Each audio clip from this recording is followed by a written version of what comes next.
Assalamualaikum warahmatullahi wabarakatuh. Innal hamdalillah nahmaduhu wa nasta'inuhu wa nastaghfiruh wa na'udzu billahi min shururi anfusina wa min sayyiati a'malina. Man yahdihillahu fala mudilla lahu wa may yudlil fala hadiya lahu. Asyhadu an la ilaha illallah wahdahu la syarika lahu wa asyhadu anna Muhammadan abduhu wa rasuluhu wa safiyuhu wa khaliluh.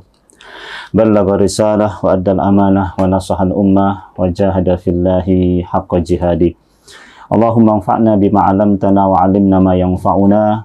Allahumma zidna ilma warzuqna fahma. Subhanaka la ilma lana illa ma 'allamtana innaka antal alimul hakim. Amma ba'd. Alhamdulillah, kita akan lanjutkan kembali seri kajian kitab Kaifa Nartaki fi Manazil Sa'irina Ilallah yang ditulis oleh Syekh Al-Fadil Al-Alim Khalid Abdul Rahman Al-Husainan rahimahullahu ta'ala. Masih pada bab bagaimana metode atau cara agar Allah Subhanahu wa ta'ala memudahkan kita untuk bisa melakukan amal soleh. Yang pertama sudah kita jelaskan bahwasanya kita dianjurkan untuk kemudian banyak dan terus-menerus berdoa kepada Allah Subhanahu wa ta'ala agar Allah Subhanahu wa ta'ala memberikan kita taufik, memberikan kita petunjuk untuk bisa melakukan amal soleh yang diridai oleh Allah Subhanahu wa ta'ala. Qala Umar bin Khattab radhiyallahu ta'ala anhu, Umar bin Khattab radhiyallahu ta'ala anhu, beliau berkata, inni la ahmilu hammal ijabah walakin ahmilu hammad du'a fa idza alhamtu ad-du'a alimtu annal ijabata ma'ahu. Umar bin Khattab radhiyallahu ta'ala anhu, beliau mengatakan, saya tidak terlalu memikirkan tentang dikabulkannya sebuah doa. Namun yang justru menjadi perhatian saya, kata beliau, adalah ketika saya tidak mempunyai keinginan berat untuk berdoa. Saya tidak mempunyai keinginan kuat untuk berdoa kepada Allah Subhanahu wa ta'ala. Sebab, kata beliau, jika saya dianugerahi, kata beliau, idza alhamtu ad-du'a, jika saya dianugerahi, jika saya diilhamkan untuk betul-betul berdoa kepada Allah Subhanahu wa ta'ala, alimtu annal ijabata ma'ahu, maka saya yakin, saya tahu dan saya yakin bahwasanya doa tersebut akan diijabah oleh Allah Subhanahu wa ta'ala, kata beliau. Subhanallah, beliau mengatakan bahwasanya ketika seseorang betul-betul dianugerahi keinginan besar, keinginan kuat untuk berdoa kepada Allah Subhanahu wa ta'ala, disitulah kemudian beliau yakin bahwasanya doanya akan dikabulkan oleh Allah Subhanahu wa ta'ala. Beliau tidak terlalu memikirkan banyaknya doa, kata beliau, atau banyaknya sekedar berdoa. Namun yang beliau katakan, ketika saya sudah dianugerahi atau diilhamkan untuk betul-betul berdoa kepada Allah Subhanahu wa ta'ala, saya yakin ketika itu doa saya akan dikabulkan oleh Allah Subhanahu wa ta'ala. Demikianlah yang terjadi, ya. Kita mungkin mengalami hal yang demikian, ya. Artinya ketika kita betul-betul dalam keadaan mungkin terdesak, dalam keadaan mungkin serba susah, kesulitan dan sebagainya, kemudian kita betul-betul merendahkan diri di hadapan Allah Subhanahu wa ta'ala, ya, mengikhlaskan betul doa kita kepada Allah Subhanahu wa ta'ala, maka seringkali doa kita dikabulkan oleh Allah Subhanahu wa ta'ala, ya. Maka jika kita dianugerahi keinginan, ya, untuk merendahkan diri, ya, di hadapan Allah Subhanahu wa ta'ala, keinginan untuk kemudian betul-betul berdoa kepada Allah Subhanahu wa ta'ala, disitulah saya yakin, kata Umar bin Khattab, bahwasanya doa saya akan dikabulkan oleh Allah Subhanahu wa ta'ala. Bagaimana kita lihat Rasulullah Shallallahu Alaihi Wasallam ya, ketika perang Badar ya, ketika para sahabat berhadapan dengan musuh yang jumlahnya hampir kurang lebih 3 kali lipat dari jumlah para sahabat, maka Rasulullah betul-betul berdoa kepada Allah Subhanahu wa taala ya, bermunajat kepada Allah Subhanahu wa taala untuk dimenangkan. Sampai-sampai beliau kemudian mengangkat kedua tangannya tinggi-tinggi sampai kemudian terlihat ketiak beliau yang putih. Saking beliau berharapnya kepada Allah Subhanahu wa taala, saking beliau merendahkan dirinya di hadapan Allah Subhanahu wa taala agar Allah Subhanahu wa taala menangkan melawan orang-orang kafir Quraisy. Maka sebagaimana yang kita ketahui, doa beliau kemudian dikabulkan oleh Allah Subhanahu wa taala.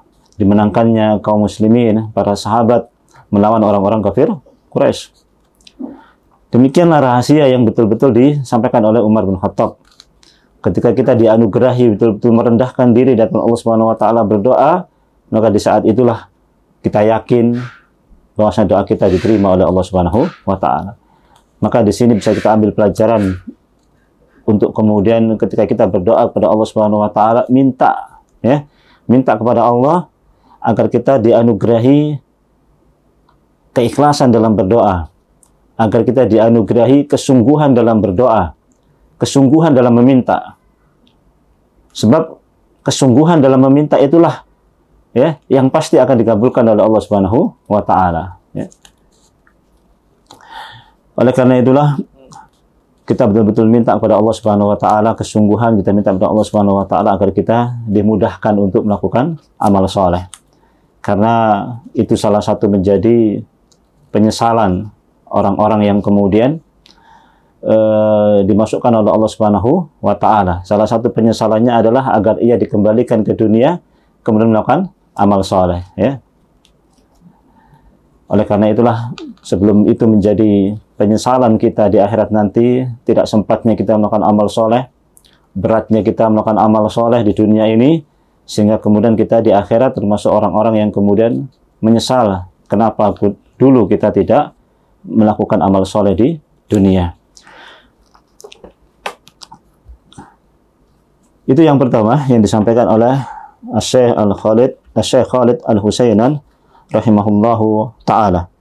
Kemudian yang kedua, di antara cara ataupun metode agar kita dimudahkan oleh Allah Subhanahu wa taala untuk melakukan amal soleh, sanian kata beliau, yang kedua takwa. Kata beliau yang kedua adalah at-taqwa. At-taqwa wa hiya ijtinabu ma nahallahu anhu. Yaitu at-taqwa adalah meninggalkan, menjauhi apa-apa yang dilarang oleh Allah Subhanahu wa taala. Apa-apa yang dilarang oleh Allah Subhanahu wa taala.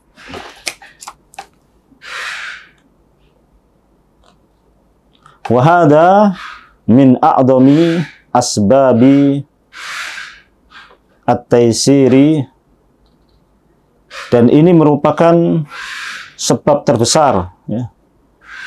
Allah Subhanahu wa taala mudahkan kita untuk melakukan amal soleh. Wa didduhu min asbabi ta'siri. Adapun kebalikan daripada itu adalah menjadi sebab ya yang besar. Allah Subhanahu wa taala menjadikan kita berat melakukan amal soleh ya. Jadi yang kedua ya, di antara sebab Allah Subhanahu wa taala mudahkan kita untuk melakukan amal soleh adalah takwa kepada Allah Subhanahu wa taala. Di antara makna takwa adalah menjauhi semua yang dilarang oleh Allah Subhanahu wa taala. Maka dengan menjauhi dengan apa yang dilarang oleh Allah Subhanahu wa taala, Allah Subhanahu wa taala akan mudahkan kita untuk melakukan amal soleh. Sebab kalau kita kemudian banyak melanggar apa yang dilarang oleh Allah Subhanahu wa taala, terjun kepada apa yang dilarang oleh Allah Subhanahu wa taala, maka itu menjadi sebab untuk kemudian kita dijauhkan untuk bisa melakukan amal soleh. Al-Imam Ibnu Qayyim Al-Jauziyah, beliau menyebutkan dalam kitab beliau Ad-Dawa' Di antara salah satu sebab pengaruh daripada perbuatan dosa itu dilemahkannya kita dalam melaksanakan ketaatan kepada Allah Subhanahu wa taala. Kita merasa malas, kita merasa lemah dalam melaksanakan ketaatan kepada Allah Subhanahu wa taala. Bisa jadi ketika kita kemudian lemah, malas dalam melaksanakan ketaatan kepada Allah, itu disebabkan karena dosa yang kita lakukan. Itu disebabkan karena maksiat yang kita lakukan. Sehingga kemudian untuk ibadah kepada Allah kita terasa berat. Mau sholat berjamaah berat, ya. Kemudian kita lebih memilih sholat di rumah. Kenapa demikian? Bisa jadi karena maksiat yang kita lakukan. Kita masih ingat kisah Talut dan bala tentaranya yang dalam perjalanan menyerang atau dalam perjalanan untuk berjihad melawan Jalut. Ya, di tengah perjalanan didapatilah sebuah sungai. Kemudian Talut mengatakan, janganlah kalian minum, atau janganlah kalian minum dalam sungai tersebut kecuali hanya sebatas cakupan tangan yang bisa kalian ambil. Secukupnya itu saja, tidak boleh melebihi daripada itu. Namun hampir sebagian besar pasukan Jalut pasukan Talut tidak mengindahkan apa yang beliau perintahkan. Justru kemudian mereka mengatakan, bagaimana Talut ini? Kita dalam perjalanan jauh, kita capek, ya, kita butuh tenaga. Mestinya kita minum sepuasnya, mestinya kita minum sebanyak-banyaknya. Kalau memang perlu kita mandi saja, ya, sepuasnya, biar kita kemudian segar, badan kita kembali fit dan lain sebagainya. Namun kemudian yang terjadi setelah mereka kemudian memuaskan diri untuk kemudian tidak mengindahkan apa yang disampaikan oleh Talut, minum sepuasnya. Ketika Talut mengajak melanjutkan perjalanan melawan Jalut, mereka mengatakan la taqata lana al-yawma bi Jalut wa junudih. Mereka mengatakan tidak ada lagi kemampuan bagi kami untuk melanjutkan perjalanan melawan Jalut. Allah hukum apa itu? Lemah semangatnya untuk melakukan amal soleh, yaitu apa? Berjihad melawan Jalut. Lemah, tidak ada lagi semangat untuk melakukan amal soleh. Tidak ada lagi semangat untuk kemudian berjihad melawan Jalut. Disebabkan karena melanggar perintah daripada Talut sebagai pimpinan mereka. Itu jelas menjadi bukti bagi kita untuk kemudian menjauhi perbuatan maksiat. Karena permaksiatan itu bisa melemahkan kita dalam melaksanakan amal soleh kepada Allah Subhanahu wa taala, melemahkan kita dalam rangka ibadah kepada Allah Subhanahu wa taala. Atau mungkin ada sebagian orang yang kemudian masih tidak percaya dan mungkin membantah pernyataan seperti ini. Bagaimana mungkin kita masih bisa melihat orang-orang yang maksiat tersebut? Mungkin ada orang yang bergelimang dengan riba, bergelimang dengan dosa setiap hari, mereka masih bisa sholat terkadang. Bahkan kemudian kalau di bulan Ramadan mereka masih berpuasa sebagaimana kaum muslimin yang lain. Atau mungkin mereka masih bisa membaca Al-Quran sebagaimana kaum muslimin yang lain. Mungkin demikian yang terjadi. Namun di antara hukuman ketika seseorang itu melaksanakan maksiat kepada Allah Subhanahu wa taala, dia tidak akan bisa merasakan manisnya ibadah kepada Allah Subhanahu wa taala. Dia tidak akan bisa merasakan manisnya amal soleh kepada Allah Subhanahu wa taala. Tidak ada asar, tidak ada pengaruh yang dihasilkan dari amal soleh tersebut. Layaknya kita melaksanakan amal itu sebagai sebuah rutinitas saja, ya. Tidak ada dampaknya, tidak ada pengaruhnya bagi kita. Salat yang dilakukan tetap tidak bisa meninggalkan tadi perbuatan keji dan mungkar, ya. Maka kemudian salatnya tidak bisa mencegah dari perbuatan keji dan mungkar. Maknanya apa? Karena memang maknanya salat tidak bisa memberikan pengaruh bagi dia. Kenapa? Karena dia tidak meninggalkan perbuatan maksiat yang dia lakukan. Seandainya dia tinggalkan perbuatan maksiat yang dia lakukan, maka salat yang dia lakukan insya Allah akan memberikan pengaruh kepada dirinya. Inilah poin kedua yang insya Allah penjelasannya kita akan lanjutkan lagi pada pertemuan selanjutnya. Ini yang bisa kita kaji pada pertemuan yang kedua ini. Mudah-mudahan Allah Subhanahu wa taala berikan kemudahan untuk kita bisa melanjutkan kajian kita pada pertemuan-pertemuan yang akan datang. Wallahu ta'ala alam. Aqulu qali hadza astaghfirullah li kulli dam astaghfiruhu innahu huwal ghafurur rahim. Subhanakallahumma wa bihamdika asyhadu an la ilaha illa anta astaghfiruka wa atubu ilaik. Assalamualaikum warahmatullahi wabarakatuh.